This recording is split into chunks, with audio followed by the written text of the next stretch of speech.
अच्छा बाबूजी, हमारा देश आजाद हुआ कितनी परेशानी से सब लोग, हर मानव, हर व्यक्ति जान रहा जो यह 15 अगस्त और 26 जनवरी मनाई जाती है। खुशी में देश की आजादी के उपलक्ष्य में हमारा उत्सव मनाया जाता है। तो गीत के माध्यम से कहना है, पाकिस्तान के लिए ललकार है हिंदुस्तान की। क्या ललकार है? हमारे सीमावा पे आई बात मार जाइबा हो। जियो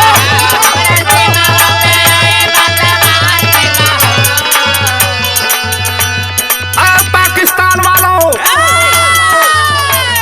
अगर हमारे देश पर नजर उठाकर देखोगे तो हमारा हिंदुस्तान दोनों आंख निकाल लेगा। इतना हमारा हिंदुस्तान, हमारा भारत दम रखता, इसलिए कहना हो, हमारे सीमावा पे आई बात मार जाइबा हो। जियो जियो घूसा पाठी भेजले, घूसा पाठी भेजले नाही कश्मीर पैबा हो।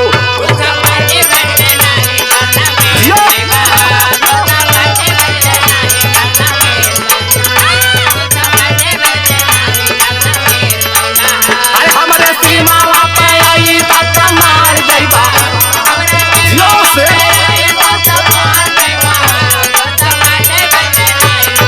वाह भैया,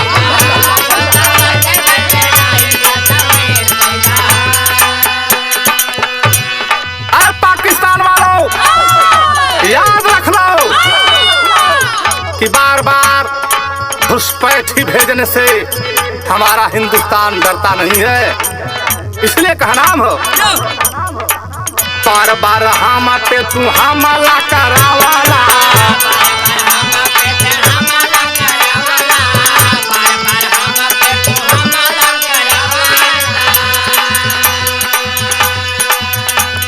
बार बार हमारे हिंदुस्तान पर आक्रमण करते हो, लेकिन हमेशा मार खा के जाते हो। बार बार हमसे तू कैला लड़ाई,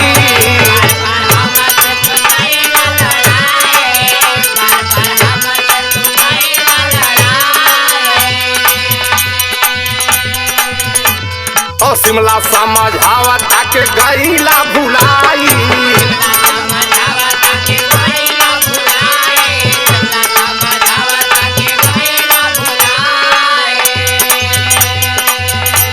इसलिए जो समझौता हुआ था को भूल गए तुम लोग। याद कर लो कि जब आओगे हमारे कश्मीर पर, तब तक तुम्हें मार खानी पड़ेगी। अब की आई बात छोड़ के कश्मीर जाइबा हो।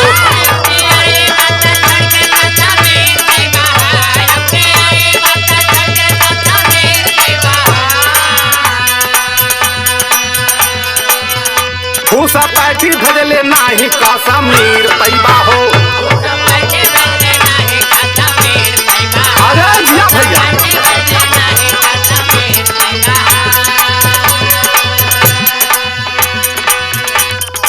समय बीतती है, तुम लोग भूल जाते हो।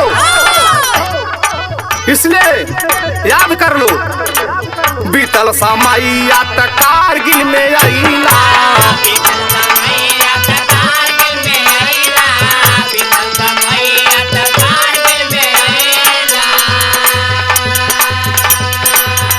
जब जब आते हो पाकिस्तान वालों, तब तब तुम्हें मार खा के जाना पड़ता है, लेकिन फिर भी तुम्हें लज्जा नहीं आती है। तुम लोग कितने निर्लज हो। बीतल समय कारगिल में आईला।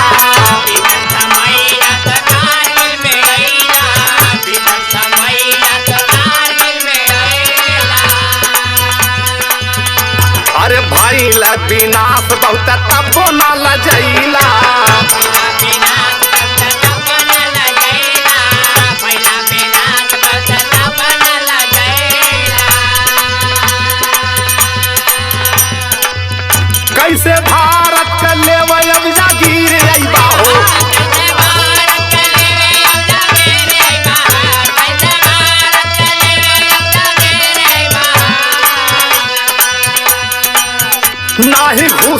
पैठी हो नाही घूसा पैठी हो नाही घूसा पैठी भेजले कश्मीर पैबा हो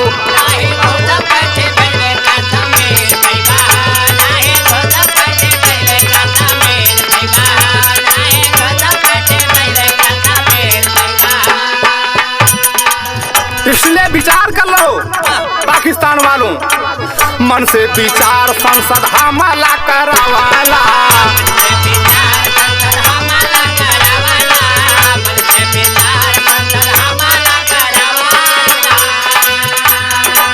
जब हमारे संसद भवन पर हमला कराए तुम लोग, उसका जवाब हमारा भारत दिया।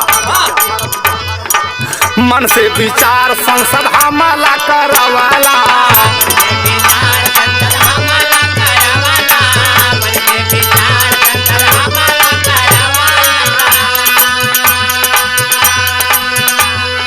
अपराध कैले का फल वहाँ पवाला।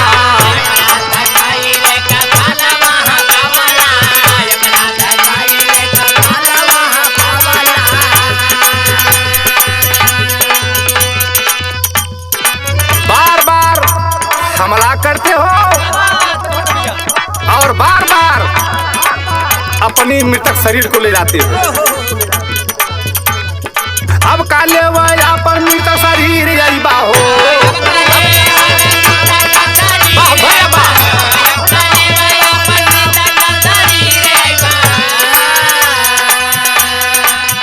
अब काले वया पर मृतक शरीर अइबा हो।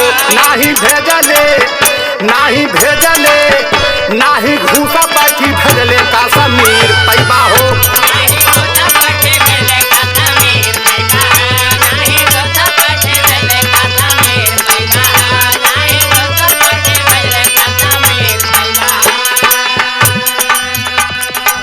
मुशर्रफ, तुम्हें तनिक भी लाज नहीं।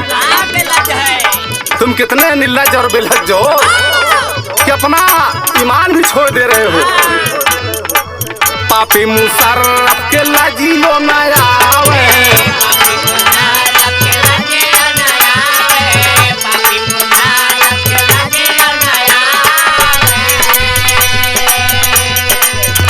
और बार बार भारत पर हमला करावे।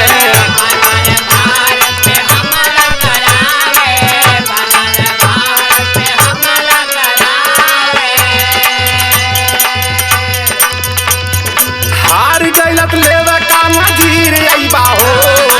हार गइला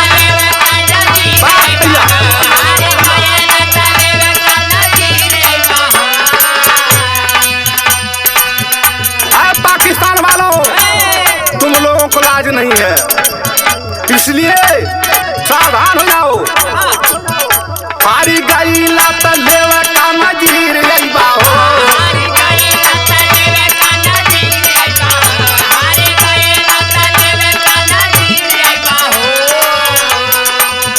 घूसा पैठी भेजले नाही कश्मीर पैबा हो।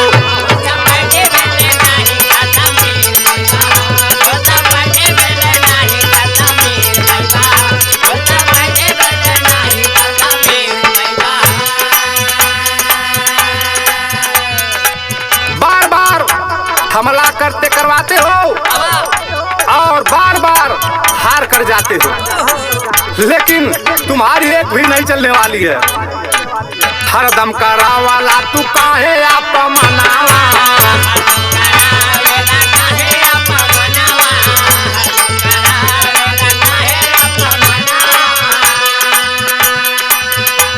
और नाही कभी जीत पैबा भारत के समानावा।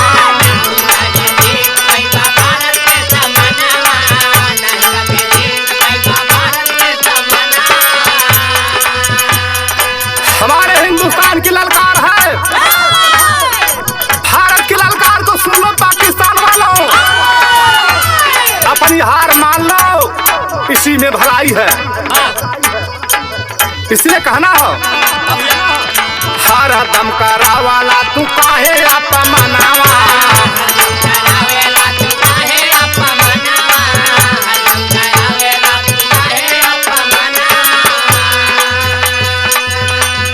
ना नाही कभी जीत पैबा भारत के समानावा।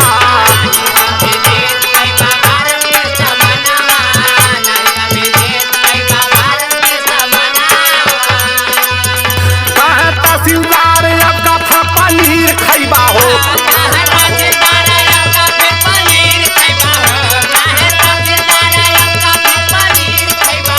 घूसा पैठी भेजले, घूसा पैठी भेजले, घूसा पैठी भेजले नाही का समीर पैबा हो।